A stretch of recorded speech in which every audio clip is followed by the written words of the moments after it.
সামনেই জন্মাষ্টমী বলে তালের পরোটার রেসিপি নিয়ে আমি হাজির হয়েছি।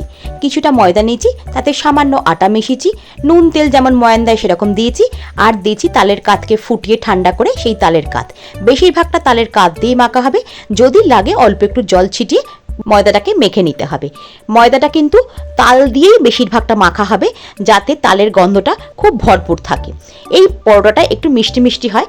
কেউ কেউ গোল গোল বেলেন, আমি কিন্তু তেকোনা করে পরোটা বেলছি। এবার চাটুতে দিয়ে ভেজে নিলেই পরোটা তৈরি হয়ে যাবে।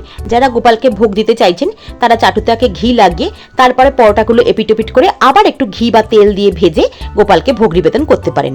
অনেকেই তো তালের লুচি খেয়েছেন, তালের পরোটা একবার খেয়ে দেখুন, খুব সুন্দর খেতে হয়। যেহেতু এটা মিষ্টি মিষ্টি পরোটা হয়, সেই জন্য নিরামিষ ঝাল ঝাল আলুর দমের সাথে আমি সার্ভ করব। যদি রেসিপিটা ভালো লেগে থাকে একটা লাইক করে দেবেন, অতি অবশ্যই বাড়িতে বানান। আমি ঘোষবাড়ি পরম্পরার চৈতালি, আজ তবে আসি, আবার দেখাবে নতুন কোনো ভিডিওতে।